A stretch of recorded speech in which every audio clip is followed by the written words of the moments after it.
Hello dear student, how are you. आज के इस वीडियो में हम पढ़ने वाले हैं क्लास 12 अकाउंटेंसी का एक most important chapter cash flow statement यानी कि रोकड़ प्रवाह विवरण। और आज से हम लोग कंटिन्यू जो है केस फ्लो स्टेटमेंट का क्वेश्चंस को करेंगे।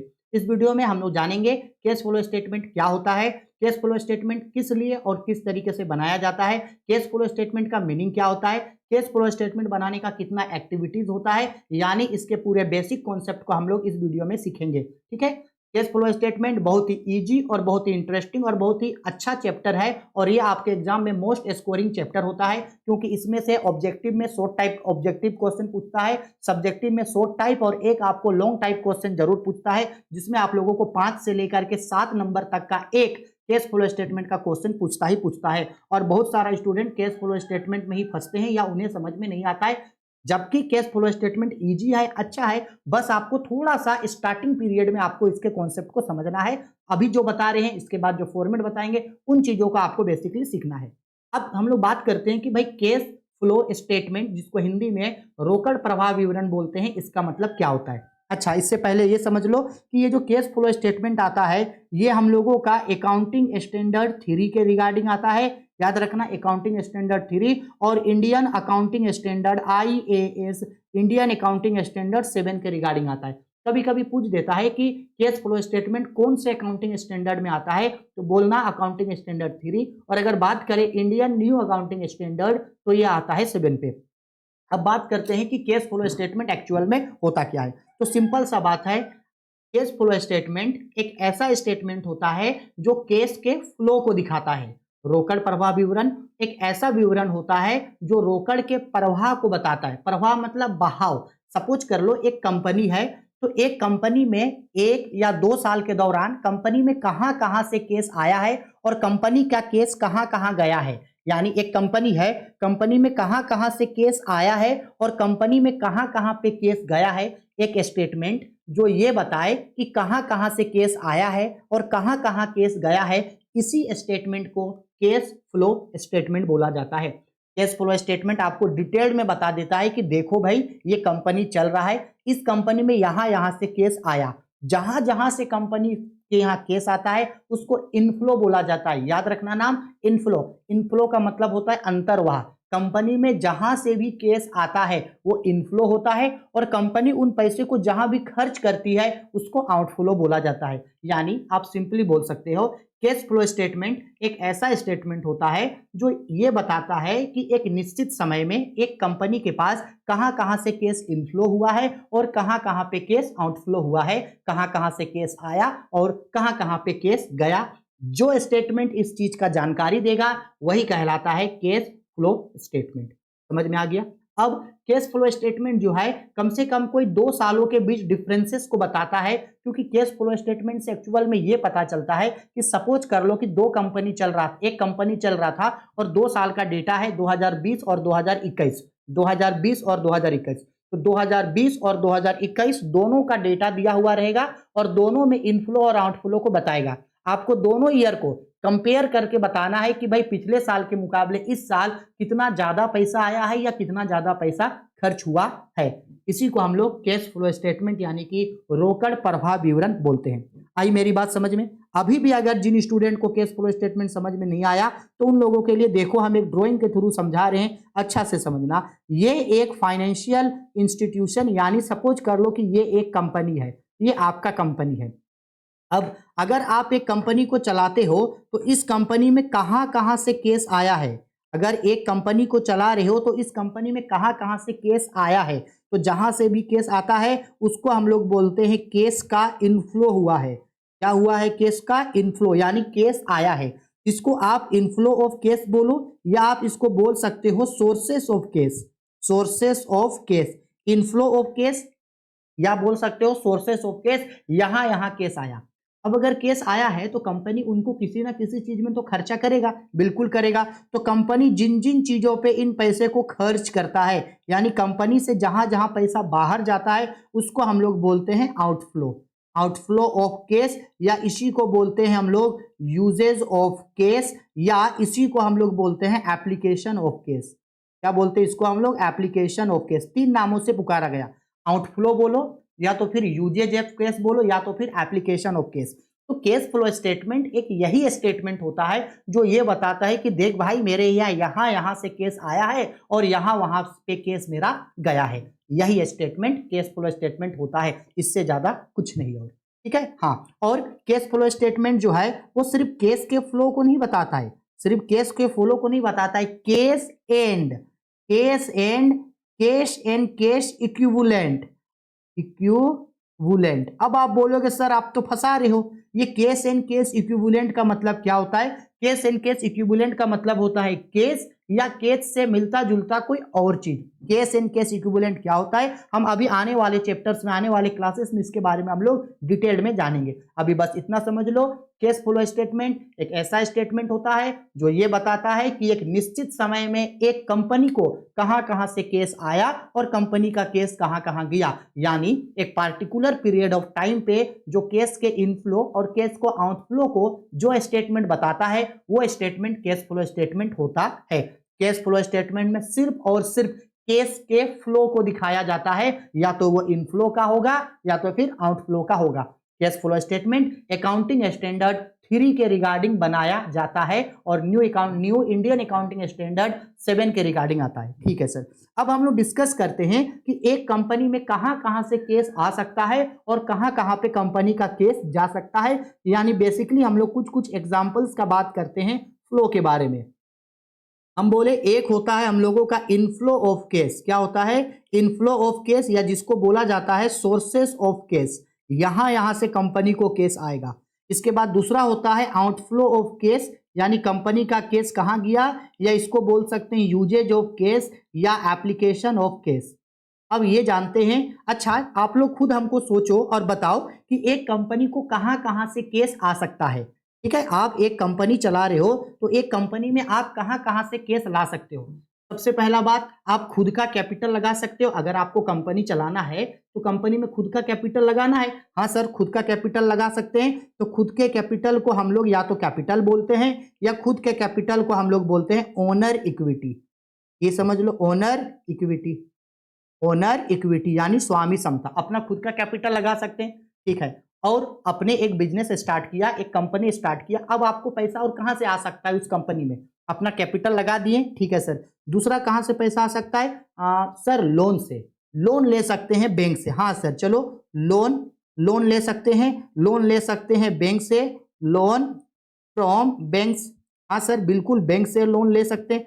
और सर अपने किसी दोस्त से उधार में पैसा मांग सकते हैं। अपने किसी दोस्त या अपने किसी रिश्तेदार से उधार में पैसा मांग सकते हैं, यानी loan from creditors. Loan from creditors, हाँ सर बिल्कुल, हम लोग क्रेडिटर्स से पैसा मांग सकते हैं, बिल्कुल मांग सकते हैं। और कहां से पैसा लगा सकते हैं? सर अपने बैंक अकाउंट का फिक्स डिपॉजिट था मेरा, हम उस फिक्स डिपॉजिट का पैसा लगा सकते हैं। तो फिक्स डिपॉजिट का पैसा आपका खुद का है ना, तो वो ओनर इक्विटी है। ठीक है सर, और कहां से पैसा लगा सकते हैं? तो और हम लोग पैसा लगा सकते हैं sale of fix asset. Sale of fixed asset, कोई भी हम लोग फिक्स एसेट को बेच करके जो है वो पैसा लगा सकते हैं। हमारे पास land, building, furniture, plant, machinery ये सब था, तो हम लोग उसको सेल कर दिए, बेच दिए, और बेच के जो पैसा मिला उसको हम लोग बिजनेस में लगा सकते हैं। हाँ सर, लगा सकते हैं। और कहां से पैसा लगाया जा सकता है भाई? Sir issue of shares. Issue of shares, हम लोग शेयर मार्केट में सर शेयर्स इशू कर सकते हैं। मार्केट में शेयर बेचेंगे, शेयर बेचने से हम लोगों को पैसा मिलेगा। बिल्कुल सही। अच्छा, सिर्फ शेयर थोड़ी बेच सकते हैं, डिवेंचर भी इशू कर सकते हैं, तो इशू ऑफ डिवेंचर्स। बिल्कुल सर, सही बात है, इशू ऑफ डिवेंचर्स। हम लोग को जो है वो डिवेंचर से भी, हम लोग को जो है वो डिवेंचर्स इशू करने से भी पैसा मिलेगा। ठीक है सर, और भी सर कई सारे अदर सोर्सेस होते हैं। इसके अलावा भी कई सारे अदर सोर्सेस होते हैं जहां एक बिजनेस में पैसा आता है। इंटरेस्ट रिसीव हो गया, डिविडेंड रिसीव हो गया, ठीक है, रेंट रिसीव हो गया, और भी काफी सारा जो है वो पैसा आता है। लेकिन ये कुछ कुछ है जहां से एक कंपनी में मोटा मोटी पैसा आता है। तो ये सब कुछ कुछ सोर्सेस ऑफ इनफ्लो है, यानी यहां से कंपनी को केस आता है। ठीक है सर, अब कंपनी पैसा खर्च कहां कहां करेगा? तो सिंपल सा बात है, अब एक कंपनी जो है वो कहां कहां पैसा खर्च करेगा? तो कंपनी जहां पैसा खर्च करेगा वो आउटफ्लो ऑफ केस होगा। तो आउटफ्लो को भी तो जानना है ना भाई कि कंपनी कहां कहां पैसा खर्च करेगा। तो बेसिकली कंपनी सबसे पहला जब बैंक से लोन लिया था तो क्या लोन का पेमेंट आप नहीं करोगे? आप जो लोन लेकर के आए थे क्या लोन का रीपेमेंट नहीं करोगे? सर बिल्कुल करेंगे। तो repayment of loan, repayment of loan, आप लोन का पैसा वापस करोगे? हाँ सर, करना होगा। इसके बाद अगर आप बैंक से लोन लाए थे तो बैंक को लोन वापस करोगे। लोन फ्रॉम क्रेडिटर्स, क्रेडिटर्स से लोन लाए थे तो क्रेडिटर्स को वापस करोगे। हाँ सर, करेंगे। इसके बाद क्या कर सकते हो भाई? Sale of fix asset, purchase कर सकते हो फिक्स एसेट को। Purchase of fix asset, purchase of fix asset. कोई कंपनी अगर फिक्स एसेट को खरीदा है तो केस चला जाएगा, एसेट आएगा, केस चला जाएगा। हाँ सर, बिल्कुल। इसके बाद जो आप शेयर इशू किए हैं, क्या शेयर जब इशू किए हैं तो क्या उसको डिविडेंड नहीं पेड करोगे? सर, करेंगे डिविडेंड पेड। तो डिविडेंड पेड करेंगे तो केस चला जाएगा। Dividend paid, company dividend paid करेगा तो केस चला जाएगा। अच्छा, और सर जो डिवेंचर इशू किए थे उन लोगों को इंटरेस्ट भी तो पेड करना है। सर, बिल्कुल करना है भाई, इंटरेस्ट पेड। इंटरेस्ट पेड करेंगे तो केस चला जाएगा। अच्छा, ठीक है, जो डिवेंचर इशू किए थे उन लोगों को डिवेंचर का पैसा भी तो वापस करना है, मतलब रिडम्पशन ऑफ डिवेंचर भी तो करना है। हाँ सर, तो redemption of debenture, redemption of debenture, debenture का पैसा उन लोगों को वापस करना होगा, बिल्कुल करना होगा। और भी कई सारे ऐसा सोर्सेस होता है जहां कंपनी का पैसा खर्च होता है। सैलरी पेड कर दिए, इंटरेस्ट पेड कर दिए, रेंट पेड कर दिए, कमीशन पेड कर दिए, वेजेस पेड कर दिए, बहुत सारा खर्चा है भाई। तो और भी कई सारे अदर एक्सपेंसेस होते होंगे कंपनी का। और भी क्या होता है भाई? अदर एक्सपेंसेस होता है जहां जहां कंपनी पैसा खर्च करता है। तो मोटा मोटी बस आपको इतना याद रखना है कि इनफ्लो का मतलब है कि यहां से कंपनी को केस आया और कुछ कुछ इनफ्लो का सोर्सेस लिख दिए, और सेकेंड साइड है आउटफ्लो ऑफ केस, यानी कि एप्लीकेशन ऑफ केस, यानी कंपनी यहां पैसा को खर्च कर सकता है। आ गया समझ में? ठीक है सर, आ गया। अभी बस नोट डाउन करके रखो, धीरे धीरे एक दो वीडियो में सब समझ में आ जाएगा। ठीक है सर, चलो अब हम लोग डिस्कस करते हैं। ये हो गया इनफ्लो और आउटफ्लो का कुछ कुछ सोर्स। अब हम लोग बात करते हैं कि कैश फ्लो स्टेटमेंट बनाने का कितना एक्टिविटी होता है। तो याद रखना, cash flow statement most important चीज, असली खेला यहीं से शुरू होगा और सबसे ज्यादा स्टूडेंट यहीं पे फंसते हैं। ठीक है, हम लोग क्या पढ़ रहे हैं? एक्टिविटीज। कैश फ्लो स्टेटमेंट बनाने का, ये कलर सही नहीं लगा, रुको भाई, इरेज करते हैं इसको। चलो चलो चलो, हटो पहलवान। हाँ भाई, कैश फ्लो स्टेटमेंट बनाने का क्या हम लोग अब पढ़ते हैं? कैश फ्लो स्टेटमेंट बनाने का एक्टिविटीज, मोस्ट इंपॉर्टेंट चीज। इसको समझ डाल, इस एक्टिविटीज इसको समझ गए तो लाइव झिंगा लाला, इसको लगा डाला तो लाइव झिंगा लाला। एक्टिविटीज, अब आपको इस चीज को अच्छा से समझना है, ठीक है ना? अच्छा से समझाएंगे, अच्छा से समझना। कैश फ्लो स्टेटमेंट बनाने का बेसिकली 3 एक्टिविटीज होता है, याद रखना, मोस्ट इंपॉर्टेंट चीज। कैश फ्लो स्टेटमेंट बनाने का कितना एक्टिविटीज भाई? 3 एक्टिविटीज। और ये एक्टिविटीज बना कहां से? तो सिंपल सा बात है, ये देखा जाता है कि एक बिजनेस, एक कंपनी जो चलता है उसमें 3 ही ग्रुप में एक्टिविटी को बांटा हुआ होता है। एक एक्टिविटी होता है ऑपरेटिंग एक्टिविटीज, अच्छा से समझना। एक एक्टिविटी क्या होता है भाई? Operating activities. जैसे जैसे लिखवा रहे हैं लिखते जाना। एक होता है ऑपरेटिंग एक्टिविटीज, ठीक है। दूसरा होता है investing activities, investing activities, operating activities, investing activities, और तीसरा होता है हम लोगों का फाइनेंसिंग एक्टिविटीज, फाइनेंसिंग एक्टिविटीज। यानी अगर आपको कोई ये पूछे कि बताओ कैश फ्लो स्टेटमेंट बनाने का कितना एक्टिविटी होता है, तो बोलना कैश फ्लो स्टेटमेंट बनाने का 3 एक्टिविटी होता है। Operating activity, investing activity, financing activities. अब operating activity, investing activity, financing activities क्या होता है, इसमें कौन कौन चीजों को लिखा जाता है, हम लोग अभी इसको पढ़ेंगे। अभी बस इतना समझो, 3 एक्टिविटीज होता है कैश फ्लो स्टेटमेंट पे, ऑपरेटिंग एक्टिविटी, इन्वेस्टिंग एक्टिविटी और फाइनेंसिंग एक्टिविटी। अब थोड़ा सा और इसको डीपली हम लोग एनालिसिस करते हैं कि ये जो हम लोगों का ऑपरेटिंग एक्टिविटी होता है, ऑपरेटिंग एक्टिविटी बनाने का 2 मेथड्स होता है। ऑपरेटिंग एक्टिविटीज बनाने का 2 मेथड्स, एक होता है हम लोगों का डायरेक्ट मेथड, एक मेथड क्या होगा? डायरेक्ट मेथड, और एक मेथड होता है इसका इनडायरेक्ट मेथड, इनडायरेक्ट मेथड, ठीक है। और आप बोलोगे कि सर डायरेक्ट और इनडायरेक्ट मेथड क्या है, कैसे बनता है, उसको आगे डिस्कस करेंगे।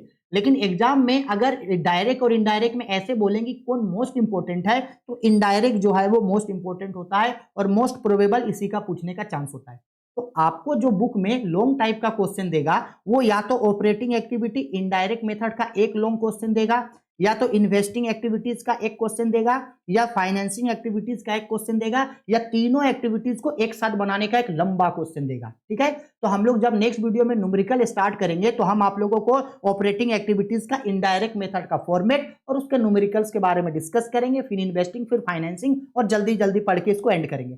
ठीक है सर, अब थोड़ा हम लोग डिस्कस करते हैं कि सर ऑपरेटिंग एक्टिविटीज क्या होता है, इन्वेस्टिंग एक्टिविटीज क्या होता है, और फाइनेंसिंग एक्टिविटीज क्या होता है, और इनमें किन चीजों को दिखाते हैं। अभी इतना नोट डाउन कर लो, स्क्रीनशॉट ले लो। चलो अब हम लोग बात करते हैं इसके ऑपरेटिंग एक्टिविटीज का। इसका भाई ऑपरेटिंग एक्टिविटीज कि आखिरकार ऑपरेटिंग एक्टिविटीज में हम लोग दिखाते किन चीजों को है। तो एकदम अच्छे से समझना, क्योंकि ये समझ गए ना तो फॉर्मेट में आपको कोई दिक्कत नहीं होगा। तो बेसिकली इतना समझ लो कि जब हम लोग ऑपरेटिंग एक्टिविटीज बनाते हैं तो आखिरकार कौन कौन चीजों को ऑपरेटिंग एक्टिविटी में दिखाया जाता है। तो याद रखना, ऑपरेटिंग एक्टिविटी में हम लोग दिखाते हैं प्रॉफिट एंड लॉस को, प्रॉफिट एंड लॉसेस। रुको, इसका थोड़ा थिकनेस बढ़ा लेते हैं। ऑपरेटिंग एक्टिविटीज में किसको दिखाते हैं हम लोग? बेसिकली प्रॉफिट एंड लॉसेस को दिखाते हैं। ठीक है, non operating expenses and losses को दिखाते हैं। Non operating expenses and losses को दिखाते हैं। अब आप बोलोगे sir non operating expenses and losses क्या है? तो बेसिकली एक्सपेंसेस एंड लॉसेस दो तरीके का होता है, ऑपरेटिंग और नॉन ऑपरेटिंग। ऑपरेटिंग मतलब सिंपल समझ लो कि बिजनेस को स्टार्ट करते समय या बिजनेस के अंदर का जो खर्चा होता है वो होता है ऑपरेटिंग, और बिजनेस को स्टार्ट करने से पहले या बिजनेस के बाहर का जो खर्चा होता है वो होता है नॉन ऑपरेटिंग। जैसे मान लो salary, commission, rent, wages, electricity, ये सब कंपनी के अंदर का खर्चा है, यानी ये ऑपरेटिंग एक्सपेंसेस है। नॉन ऑपरेटिंग एक्सपेंसेस में जैसे discount on issue of share, discount on issue of debenture, preliminary expenses, goodwill return of, loss on sale of fix asset, depreciation, provision for bad debts, provision for bad debts made, ये सब non operating expenses and losses में आता है। इसको हम लोग आगे पढ़ेंगे। ठीक है, non operating expenses and losses आता है, और आता है non operating income and gain.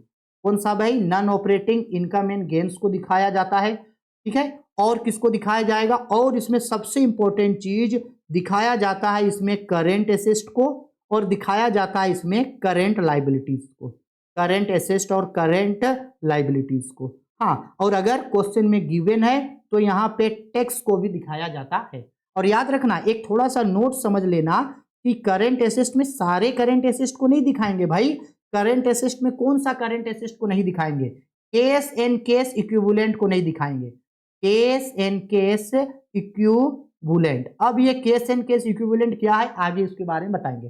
Same ऐसे ही जो करंट लाइबिलिटी होता है, करंट लाइबिलिटी में सबको नहीं दिखाएंगे। बेसिकली करंट लाइबिलिटी में जो है हम लोग बैंक ओवरड्राफ्ट, बैंक ओवरड्राफ्ट को जो है हम लोग नहीं दिखाते हैं। ठीक है, क्यों नहीं दिखाते हैं सर? इसके बारे में हम लोग आगे पढ़ेंगे।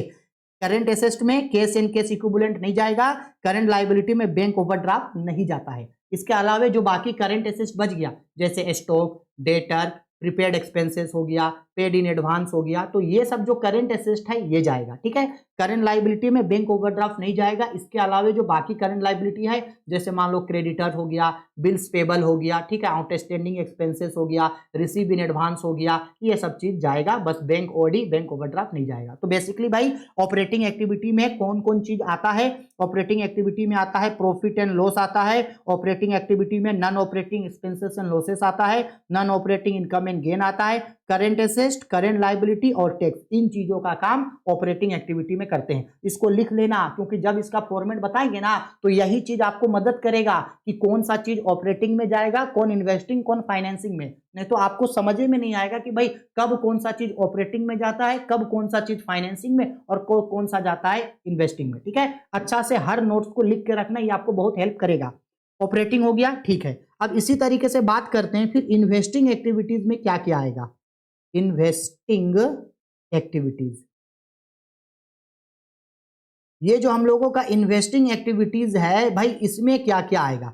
तो सिंपल सा बात है, इन्वेस्टिंग एक्टिविटीज में क्या क्या आएगा? तो इन्वेस्टिंग एक्टिविटीज में आता है फिक्स एसेट। इन्वेस्टिंग एक्टिविटीज में क्या आता है? Fixed asset. अच्छा, फिक्स एसेट में क्या आएगा? बेसिकली इसमें फिक्स एसेट में आता है purchase of fix asset, purchase of fixed asset, या तो फिक्स एसेट परचेज करेंगे वो आएगा, या तो फिर sold off fix asset, sold off fixed asset. याद रखना इन्वेस्टिंग एक्टिविटी में फिक्स एसेट को दिखाते हैं। फिक्स एसेट में किसको? जो फिक्स एसेट परचेज करेंगे, परचेज ऑफ फिक्स एसेट या सेल ऑफ फिक्स एसेट। अब आप बोलोगे कि सर कैसे पता चलेगा कि फिक्स एसेट परचेज किए हैं या सोल्ड? तो समझना, सपोज कर लो यहां पे हम लिख रहे हैं 2020 और यहां लिख रहे हैं 2021।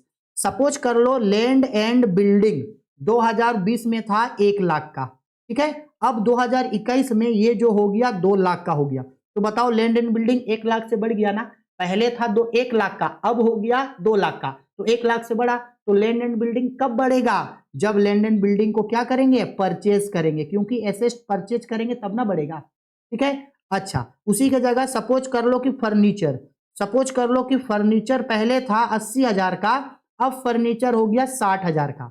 बताओ पहले फर्नीचर था 80,000 और अब फर्नीचर हो गया 60,000, तो फर्नीचर बढ़ा या घटा? सर फर्नीचर तो घट गया। तो कोई भी फिक्स एसेट तब घटता है जब उस फिक्स एसेट को हम लोग सोल्ड करते हैं। आया समझ में? तो आप ऐसे ही देखते ही समझ जाओगे, फिक्स एसेट अगर बढ़ा है तो परचेज किए हैं, फिक्स एसेट अगर घटा है तो सोल्ड किए हैं। और परचेज या सेल्ड, परचेज और सोल्ड ऑफ फिक्स एसेट ये जो है मेरा इन्वेस्टिंग एक्टिविटी में जाता है। समझ में? बस इन्वेस्टिंग एक्टिविटी सिंपल। इसके बाद profit and loss, current asset, current liability operating में चला गया, फिक्स एसेट जो था वो चला गया मेरा इन्वेस्टिंग में। अब कंपनी के पास क्या बच गया? अब कंपनी के पास बचा है share, debenture, loan, bond, security. Share, debenture, loan, bond, security. तो अब ये जो भी चीज बचा है ये सब चीज को दिखाया जाता है फाइनेंसिंग एक्टिविटी में। किसमें दिखाया जाता है भाई? फाइनेंसिंग एक्टिविटीज में दिखाया जाता है। क्लियर है? क्या क्या चीज आता है? तो याद रखना शेयर, डिवेंचर, लोन, बॉन्ड्स, ये सब चीज क्या क्या चीज भाई बोले हम? Shares, debentures, shares, debentures, loans, bonds and securities. Securities ये सब जो भी चीज है, share, debenture, loan, bond, security, ये सब जो है मेरा investing activity, sorry financing activity में जाता है। अब इसमें सब चीज जा सकता है, या तो आपका इशू ऑफ शेयर जाएगा, इशू ऑफ शेयर्स जाएगा, शेयर्स को इशू किए, या तो फिर रिडम्पशन ऑफ शेयर जाएगा, या तो शेयर का पेमेंट कर दिए, रिडम्पशन ऑफ शेयर्स जाएगा। सेम उसी तरीके से इशू ऑफ डिवेंचर्स जाएगा, इशू ऑफ डिवेंचर्स, या सेम उसी तरीके से रिडम्पशन ऑफ डिवेंचर्स जाएगा, रिडम्पशन ऑफ डिवेंचर्स जाएगा। सिंपल है, share, debenture, loan, bond, security, चाहे इशू हो या रिडम्पशन हो, बढ़े या घटे, अगर शेयर, डिवेंचर, लोन, बॉन्ड्स कुछ भी है कंपनी का, ये सब चीज हम लोग दिखाएंगे आपका फाइनेंसिंग एक्टिविटीज में। आ गया बात समझ में? याद रखना, ठीक है। एक बार और रिपीट कर देते हैं, शुरू से हम लोग क्या पढ़े? हम लोग शुरू से पढ़े कैश फ्लो स्टेटमेंट क्या होता है। तो जाने, कैश फ्लो स्टेटमेंट एक ऐसा स्टेटमेंट होता है जो ये बताता है कि एक निश्चित समय में कंपनी के पास कहां कहां से केस आया और कहां कहां पे केस गया, यानी बेसिकली इनफ्लो ऑफ केस और आउटफ्लो ऑफ केस के बारे में जो स्टेटमेंट बताता है वही स्टेटमेंट कैश फ्लो स्टेटमेंट होता है।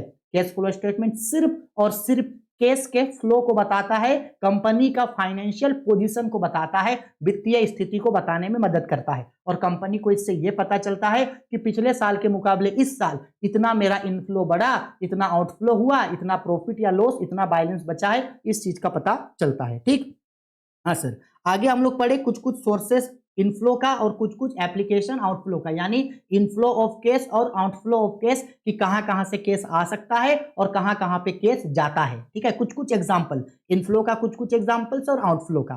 ठीक है, इसके बाद पढ़े कैश फ्लो स्टेटमेंट बनाने का एक्टिविटी। तो बेसिकली कैश फ्लो स्टेटमेंट बनाने का 3 एक्टिविटी होता है, ऑपरेटिंग एक्टिविटी, इन्वेस्टिंग और फाइनेंसिंग। ऑपरेटिंग एक्टिविटी के अंदर 2 एक्टिविटी आता है, डायरेक्ट और इनडायरेक्ट, और बाकी इन्वेस्टिंग और फाइनेंसिंग सेम होता है। अब ऑपरेटिंग में क्या आता है, यानी ऑपरेटिंग एक्टिविटीज में किन किन चीजों को दिखाते हैं, इन्वेस्टिंग एक्टिविटीज में किन किन चीजों को दिखाते हैं, और फाइनेंसिंग एक्टिविटीज में किन किन चीजों को दिखाते हैं, वो जाने। तो बेसिकली ये समझे हम लोग कि ऑपरेटिंग एक्टिविटी में हम लोग दिखाते हैं प्रॉफिट एंड लॉस को दिखाते हैं, non operating expenses and losses, non operating income and gain को दिखाते हैं, करंट एसेट, करंट लायबिलिटी और टैक्स। करंट एसेट में क्या नहीं जाता है, तो करंट एसेट में कैश एंड कैश इक्विवेलेंट को नहीं दिखाया जाता है, और करंट लायबिलिटी में बैंक ओवरड्राफ्ट को नहीं दिखाते हैं। इसके बाद आते हैं हम लोग आपका इन्वेस्टिंग एक्टिविटी।